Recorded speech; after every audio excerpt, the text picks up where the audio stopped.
Hatchet, Chapter 10. This is on page 89. He could not at first leave the fire. It was so precious to him, so close and sweet a thing, the yellow and red flames brightening the dark interior of the shelter, the happy crackle of the dry wood as it burned, that he could not leave it. He went to the trees and brought in as many dead limbs as he could chop off and carry, and when he had a large pile of them, he sat near the fire, though it was getting into the warm middle part of the day, and he was hot, and broke them into small pieces and fed the fire. "I will not let you go out," he said to himself, to the flames, "not ever." So he sat through a long part of the day, keeping the flames even, eating from his stock of raspberries, leaving to drink from the lake when he was thirsty.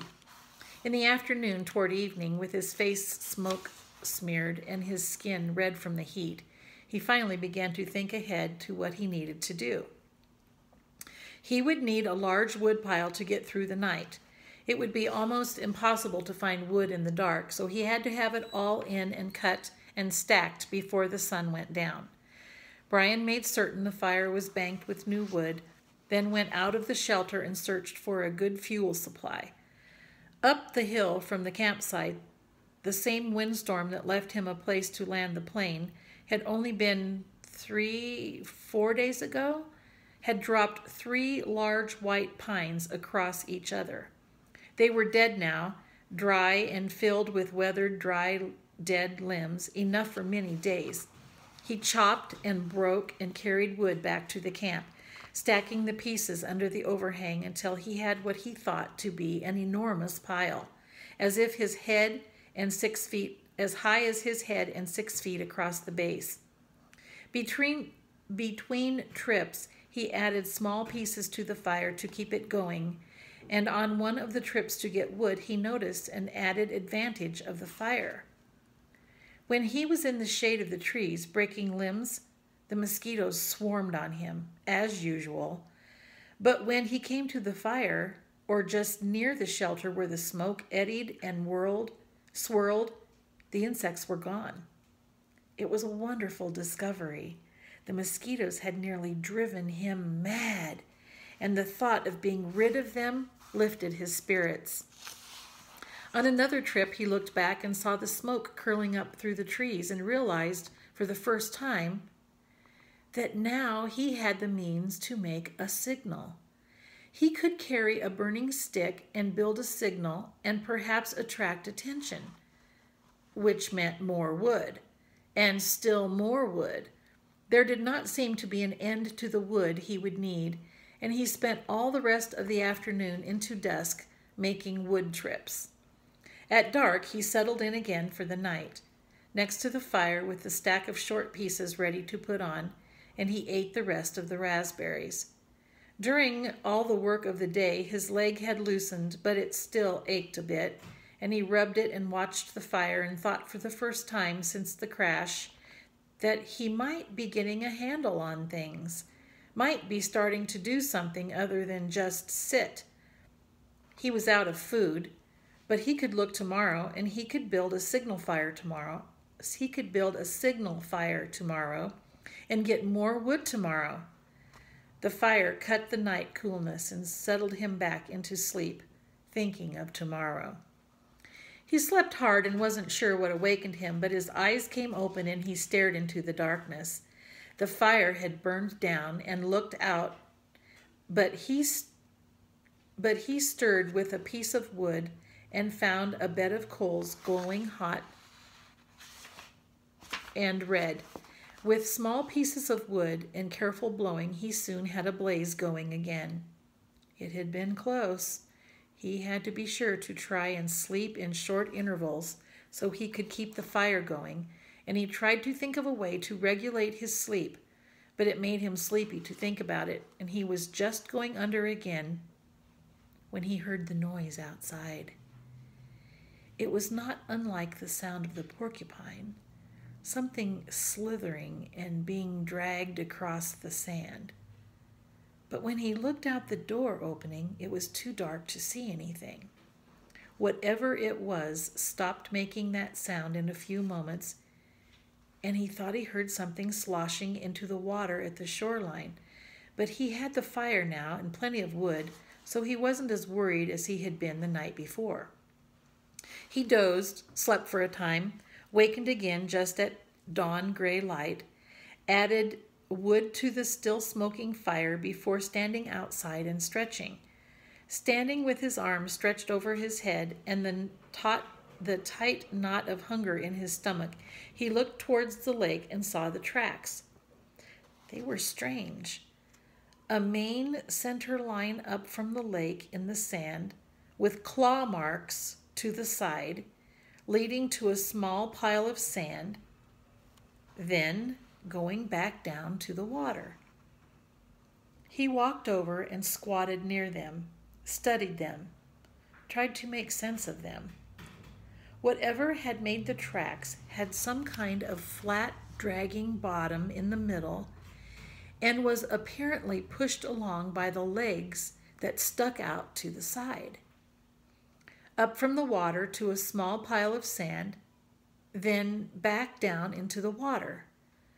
Some animal, some kind of water animal that came up to the sand to do what? To do something with the sand. To play and make a pile in the sand? He smiled. City boy, he thought. Oh, you city boy with your city ways. He made a mirror in his hand, a mirror of himself, and saw how he must look. City boy with your city ways, sitting in the sand, trying to read the tracks and not knowing, not understanding. Why would anything wild come up from the water to play in the sand? Not that way. Animals weren't that way. They didn't waste time that way. It had come up from the water for a reason, a good reason, and he must try to understand the reason. He must change to fully understand the reason himself, or he would not make it. It had come up from the water for a reason. And the reason, he thought, squatting, the reason had to do with the pile of sand.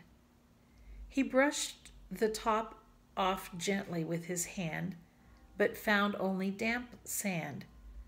Still, there must be a reason, and he carefully kept scraping and digging until, about 4 inches down, he suddenly came into a small chamber in the cool, damp sand, and there lay eggs. Many eggs. Almost perfectly round eggs the size of table tennis balls. That's another name for ping pong ball. And he laughed then because he knew it had been a turtle. He had been shown on television about sea turtles that came up onto beaches and laid their eggs in the sand. There must be freshwater lake turtles that did the same. Maybe snapping turtles. He heard of snapping turtles. They became fairly large, he thought. Must have been a snapper that came up in the night when he heard the noise that awakened him. She must have come then and laid the eggs. Food. More than eggs, more than knowledge, more than anything, this was food. His stomach tightened and rolled and made a noise as he looked at the eggs, as if his stomach belonged to somebody else, or had seen the eggs with its own eyes and was demanding food. The hunger, always there, had been somewhat controlled and dormant when there was nothing to eat, but with the eggs came the scream to eat. His whole body craved food with such an intensity that it quickened his breath. He reached into the nest, pulled the eggs out one at a time. There were 17 of them, each as round as a ball and white. They had leathery shells that gave instead of breaking when he squeezed them. When he had them heaped up on the sand in a pyramid, he had never felt so rich somehow. He suddenly realized that he did not know how to eat them. He had a fire, but no way to cook them, no container, and he had never thought of eating a raw egg. He had an uncle named Carter, his father's brother, who always put an egg in a glass of milk and drank it in the morning. Brian had watched him do it once, just once, and when the runny part of the white left the glass and went into his uncle's mouth, and down the throat in a single gulp, Brian almost lost everything he had ever eaten. Still, he thought, still. As his stomach moved toward his backbone, he became less and less fussy. Some natives in the world ate grasshoppers and ants as if they do that, he could get a raw egg down. He picked one up and tried to break the shell and found it surprisingly tough. Finally, using the hatchet, he sharpened a stick and poked a hole in the egg. He widened the hole with his finger and looked inside. Just an egg. It had a dark yellow yolk and not so much white as he thought there would be. Just an egg. Food. Just an egg he had to eat. Raw. He looked out across the lake and brought the egg to his mouth, closed his eyes, and sucked, and squeezed the egg at the same time and swallowed as fast as he could. Ugh. It had a greasy, almost oily taste, but it was still an egg. His throat tried to throw it back up. His whole body seemed to convulse with it, but his stomach took it, held it, and demanded more. The second egg was easier, and by the third one he had no trouble at all. It just slid down. He ate 6 of them, could have easily eaten all of them, and had not been full, but a part of him said to hold back, save the rest. He could not now believe the hunger. The eggs had awakened it fully, roaringly, so that it tore at him. After the 6th egg, he ripped the shell open and licked the inside clean, went back and ripped the other 5 open and licked them out as well, and wondered if he should eat the shells. There must be food value in them, but when he tried, they were too leathery to chew and he couldn't get them down. He stood away from the eggs for a moment, literally stood and turned away so that he could not see them. If he looked at them, he would have to eat more. He would store them in the shelter and eat only 1 a day. He fought the hunger down again, controlled it. He would take them now and store them and save them and eat 1 a day. And he realized as he thought it that he had forgotten that they might come. The searchers. Surely they would come before he could eat all the eggs at 1 a day. He had forgotten to think about them, and that wasn't good. He had to keep thinking of them because if he forgot them and did not think of them, they might forget about him. And he had to keep hoping. He had to keep hoping.